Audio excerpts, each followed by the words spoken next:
Welcome to our YouTube channel Om labs. तो friends, आज हम इस वीडियो के अंदर वेरिफिकेशन ऑफ ओम्स लॉ देखेंगे कि किस तरह से ओम्स लॉ जो है वो एक्सपेरिमेंट परफॉर्म किया जाता है और ओम्स लॉ का एक्सपेरिमेंट परफॉर्म करने के लिए हमें किन किन कंपोनेंट्स की यहाँ पर जरूरत है। तो सबसे पहले हम ये जान लेते हैं कि what is Ohm's law. It states that the current flowing in a conductor is directly proportional to the potential difference applied across the ends of the conductor at constant temperature. Means that किसी भी conductor के अंदर जो current flow कर रहा है वे पूरा पूरा डिपेंड करता है कि उस कंडक्टर के एंड्स के अक्रॉस हमने उसके कितना वोल्टेज अप्लाई किया है। मीन्स अगर वोल्टेज ज्यादा अप्लाई होगा तो करंट का वैल्यू भी ज्यादा होगा और अगर वोल्टेज अप्लाइड कम होगा तो करंट की वैल्यू भी कम होगी। यहाँ पर हम एक रेजिस्टर यूज कर रहे हैं। Actually resistor is a conductor और किसी भी कंडक्टर की एक प्रॉपर्टी रहती है कि वो इलेक्ट्रिक चार्ज के फ्लो को जो है अपोज करता है। इसी प्रॉपर्टी को हम उस कंडक्टर का जो है रेजिस्टेंस कहते हैं। Resistance is defined as the property of a conductor to resist the flow of charges through it and resistance of a conductor is numerical given as the ratio of potential difference across its length to current flowing through it, right? और जिसकी help से हम उस conductor का जो unknown resistance है वो find out कर सकते हैं। तो आइए इस एक्सपेरिमेंट को शुरू करने से पहले हम ये देख लेते हैं कि हम यहाँ पर जो कंपोनेंट्स यूज कर रहे हैं उनका क्या यूज रहता है। सबसे पहले हम यहाँ बैटरी एलिमिनेटर का यूज कर रहे हैं जो कि हमारा एसी मेंस को डीसी के अंदर कन्वर्ट करता है ताकि हम जो हमारा 230 वोल्ट जो हमारे पास 240 वोल्ट जो आ रहा है उसे रिड्यूस करके हम अपने एक्सपेरिमेंट के अकॉर्डिंगली हमें कितना वोल्ट चाहिए, कितनी वोल्टेज चाहिए, हम उस बैटरी एलिमिनेटर की हेल्प से उसे रिड्यूस कर सकें। यहाँ पर हमारे पास एक करंट मीटर दिया गया है, साथ में हम यूज कर रहे हैं एक वोल्ट मीटर का। यहाँ पर हमारे पास एक रियोस्टेट, एक रेजिस्टर लिया गया है जिसका अननोन रेजिस्टेंस हमें फाइंड आउट करना है। साथ ही में हम यहाँ यूज कर रहे हैं एक वन वे की का और हमें नीड है कुछ कनेक्टिंग वायर्स की जिसकी हेल्प से हम ये जो है अपना जो सर्किट है उसे कंप्लीट कर सकें। ठीक है, आप मेरे सामने यहाँ पर देख सकते हैं। यहाँ पर हमारे पास है ओम्स लॉ का जो है सर्किट डायग्राम दिया गया है, आप देख सकते हैं। यहाँ पर हमने बैटरी के पॉजिटिव को कनेक्ट किया है करंट मीटर के पॉजिटिव के साथ। यहाँ पर बैटरी का पॉजिटिव जो है कनेक्ट है करंट मीटर के पॉजिटिव के साथ। उसके साथ जो करंट मीटर का नेगेटिव है उसे हमने कनेक्ट किया है यहाँ पर रेजिस्टर के एक एंड के साथ।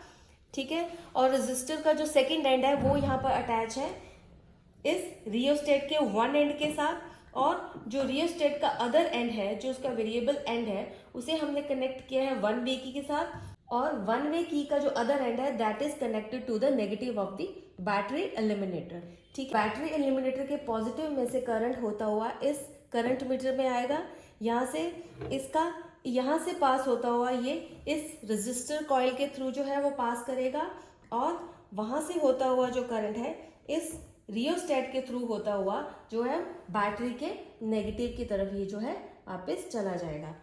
यहाँ पर इस रेजिस्टर के क्रॉस हमने यहाँ पर एक वोल्ट मीटर को कनेक्ट किया है ताकि इस कंडक्टर इस रेजिस्टर के अक्रॉस कितना वोल्टेज ड्रॉप है वो हम इस वोल्ट मीटर के थ्रू जो है उसे रीड कर सके। तो आप देख सकते हैं इस वोल्ट मीटर को छोड़ के हमारे जितने भी जो एलिमेंट्स हैं वो सारे सीरीज में कनेक्ट हैं। सिर्फ हमें जो है इस वोल्ट मीटर को इस गिवन रेजिस्टर के पैरेलल में अटैच करना है क्योंकि वोल्ट मीटर हमेशा जो है वो सर्किट के पैरेलल में ही कनेक्ट किया जाता है। तो अब यहाँ पर हमारे पास ये जो है रियोस्टेट है, तो रियोस्टेट का जो है हम ये देख लेते हैं इसका वर्किंग कैसे रहता है। रियोस्टेट के 3 टर्मिनल रहते हैं, 1 टर्मिनल, टर्मिनल 2, टर्मिनल 3। ठीक है, यहाँ पर जो हमने कनेक्शंस किए हैं वो टर्मिनल 1 और टर्मिनल 3 के थ्रू किए हैं। ठीक है, क्योंकि अगर हम लोग यहाँ पर इस टर्मिनल और इस टर्मिनल के अंदर जो है कनेक्शन करते हैं तो हमारे पास ये जो रियोस्टेट है वो एक फिक्स रेजिस्टेंस की तरह काम करता है। लेकिन हमें इस एक्सपेरिमेंट को परफॉर्म करने के लिए हमें वेरिएबल रेजिस्टेंस की ज़रूरत है। ठीक है, इसलिए हम ये जो है इस कनेक्शन को जो हमारा ये जो वन वे की के साथ जो हमारा पॉइंट है उसे हमने रियोस्टेट के इस रेड टर्मिनल के साथ जो है वो उसे कनेक्ट किया है ताकि हम इस एक्सपेरिमेंट के लिए, अपनी रीडिंग्स के लिए हम रेजिस्टेंस को कम या बढ़ा सकें। तो आइए इस एक्सपेरिमेंट को हम शुरू करते हैं। तो आप देख सकते हैं बैटरी इल्यूमिनेटर को यहाँ पर मैंने 4 वोल्ट पर जो है उसे सिलेक्ट किया है।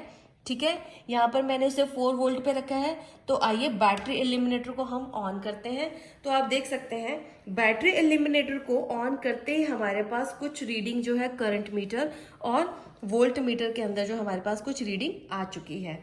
ठीक है, तो आप देख सकते हैं यहाँ पर हमें, अगर मैं इस राइडर को यहाँ पर इसकी मैक्सिमम पोजीशन पर लेके जाती हूँ तो आप देख सकते हैं इस टाइम जो रेजिस्टेंस है वो इस रियोस्टेट का जो है वो मैक्सिमम रेजिस्टेंस जो है इस एक्सपेरिमेंट के अंदर जो है वो काम में आ रहा है। ठीक है, तो आप देख सकते हैं यहाँ पर हमारे पास रियोस्टेट के अंदर यहाँ पे एक मेटल स्ट्रिप रहता है। ठीक है, मेटल स्ट्रिप जो है वायर के किस पॉइंट पे टच कर रहा है उतना ही जो टोटल रेजिस्टेंस है वो सर्किट के अंदर जो है वो उस टाइम काम में आता है। तो आप देख सकते हैं हमारे पास यहाँ पर फर्स्ट रीडिंग जो है वो आ चुकी है। तो सबसे पहले यहाँ पर मैं इस, आप देख सकते हैं वोल्ट मीटर के अंदर हमारे पास जो है 1 वोल्ट आ रहा है और साथ ही में हमारे पास यहाँ पे जो करंट मीटर की जो रीडिंग है दैट इज 100 मिली एम्पियर। ठीक है, तो आप देख सकते हैं इसी तरह से अगर यहाँ पर मैं इस वोल्ट मीटर के अंदर जो हमारी सेकंड रीडिंग है दैट इज 1.5 वोल्ट और उसके कॉरस्पॉन्डिंग जो हमारे पास करंट मीटर में जो रीडिंग है दैट इज 150 मिली एम्पियर। अपनी थर्ड रीडिंग के लिए हम यहाँ पर इस वोल्ट मीटर के अंदर आप देख सकते हैं हमारे पास 2 वोल्ट आ चुका है और उसके कॉरस्पॉन्डिंग हमारे पास करंट मीटर में जो रीडिंग है दैट इज 200 मिली एम्पियर। तो आइए अब हम अपनी जो फोर्थ रीडिंग है वो देख लेते हैं। यहाँ पर जो हमारी फोर्थ रीडिंग है, जो हमारा वोल्ट मीटर के अंदर जो रीडिंग है दैट इज 2.5 वोल्ट और उसके कॉरस्पॉन्डिंग हमारे पास जो करंट मीटर में रीडिंग आई है दैट इज 250 मिली एम्पियर। तो आप देख सकते हैं यहाँ पर मैंने अपनी 4 रीडिंग्स जो है वो ले ली थी। फॉर 1 वोल्ट हमारे पास जो करंट आया था वो 100 मिली एम्पियर था। यहाँ पर मैंने मिली एम्पियर्स को एम्पियर्स में कन्वर्ट करके यहाँ पर जो सारी रीडिंग्स है उसे नोट कर लिया है और उसके बाद हमारा V/I का रिलेशन से हम लोग जो है अपना जो अननोन रेजिस्टेंस है उसका जो वैल्यू है वो हम फाइंड आउट कर सकते हैं। हमारे पास यहाँ पर जो अननोन रेजिस्टेंस का जो वैल्यू है दैट इज 10 ओम। तो आइए हम यहाँ देख सकते हैं हमने यहाँ पर जो रेजिस्टेंस कॉइल यूज किया था उसका भी जो वैल्यू था दैट वाज 10 ओम।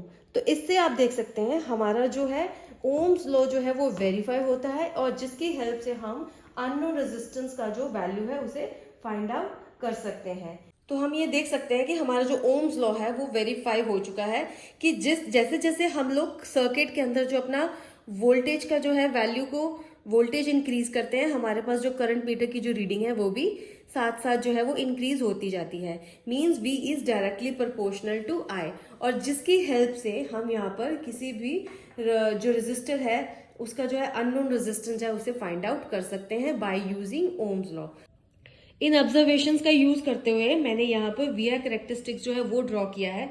तो आप यहाँ देख सकते हैं कि यहाँ पर इस ग्राफ का जो मैंने स्लोप निकाला है आप देख सकते हैं R is equal to delta V/I जिसका वैल्यू जो है हमारे पास यहाँ पर जो है वो 10 ओम्स आ रहा है। Hence we have proved that V is directly proportional to I। अगर आपकी इस प्रोडक्ट से रिलेटेड कोई भी क्वेरी हो तो आप स्क्रीन पे दिए गए ईमेल आईडी पे हमें संपर्क कर सकते हैं। ऐसी और वीडियोस को देखने के लिए हमारे चैनल ओम लैब्स और ओम लैब्स बायोलॉजी को लाइक शेयर और सब्सक्राइब जरूर कीजिएगा। Thank you for watching this video.